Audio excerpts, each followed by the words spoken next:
Hi friends, welcome back to our channel my simple remedies. నేను మీ సంగీత. ఎలా ఉన్నారండి మీరంతా? నేను చాలా బాగున్నాను. ఇది శ్రావణ శుక్రవారం 4వ వారం పూజ అండి. ఈరోజు వీడియో కొద్దిగా లెంతీ అనేది పెడుతున్నాను. షార్ట్స్ మరీ షార్ట్గా అయిపోతున్నాయి. కొంచెం లెంతీ వీడియో పెట్టండి అని రిక్వెస్ట్ మీద కొద్దిగా లెంతీ వీడియోస్ అనేవి పోస్ట్ చేస్తున్నానండి. అయితే అమ్మవారికి ఈరోజు ప్రసాదం కింద పాయసాన్ని అనేది ప్రిపేర్ చేస్తున్నాను.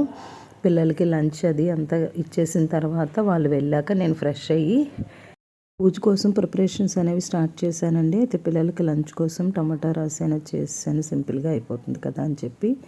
అయితే ఇక్కడ ప్రసాదం కంప్లీట్ అయ్యే లోపు నేను ఒకసారి పూజ గది అంతా కూడా క్లీన్ చేసేసుకొని అన్నీ సర్దేసుకుంటాను. ఈలోపు ప్రసాదం కూడా రెడీ అవుతుంది.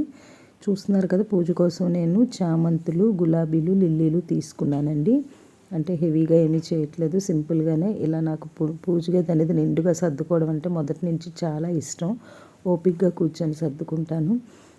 మా కొత్త ఇంట్లోకి వచ్చిన తర్వాత వరుసగా శ్రావణ మాసం 4 వారాలు పూజ చేసుకునే అవకాశాన్ని కల్పించినందుకు ముందుగా దేవునికి థ్యాంక్స్ చెప్పుకోవాలండి. అయితే ఇక్కడ పూజలో మనం ఎంత దీక్షతో చేస్తామన్నది ముఖ్యం కదా. ఎంత ఘనంగా చేసామనేది కాదు, ఎవరు వీలుని బట్టి వాళ్ళు చేస్తారు. అయితే ఇక్కడ చూపిస్తున్నాను కదండి, ఈ దీపాన్ని తులసి కోట దగ్గరకని పెడుతున్నాను. అయితే మనకి ఇది చూపిస్తున్నది ఏంటంటే, మనకి దీపం కొండెక్కకుండా ఈ విధంగా మనం ప్రమిద మీద పెట్టుకోవచ్చు. నిన్న నేను మార్కెట్లో తీసుకున్నాను, చాలా బాగుంది. మీ అందరితో షేర్ చేస్తున్నానండి. ఎందుకంటే బయట దీపం పెట్టేటప్పుడు కర్టెన్ అది ఉంటుంది, కొంచెం టెన్షన్ అనిపిస్తుంది. దీపం కూడా మనకి తొందరగానే కొండెక్కిపోతూ ఉంటుంది. అలాంటి బాధ లేకుండా ఇలాంటిది పెట్టుకుంటే సేఫ్గా ఉంటుంది.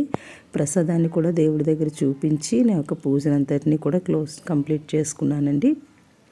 సాక్షాత్తు అమ్మవారి దీపాన్ని అమ్మవారి రూపంగా భావిస్తాం కదా. దీపానికి అక్షింతలు, పువ్వులు సమర్పించుకొని నా పూజ అనేది కంప్లీట్ చేశాను. వీడియో మీ అందరికీ నచ్చినట్లయితే కంపల్సరీ లైక్ చేయండి, షేర్ చేయండి. మరో కొత్త వీడియోతో మళ్ళీ కలుద్దాం. Bye bye.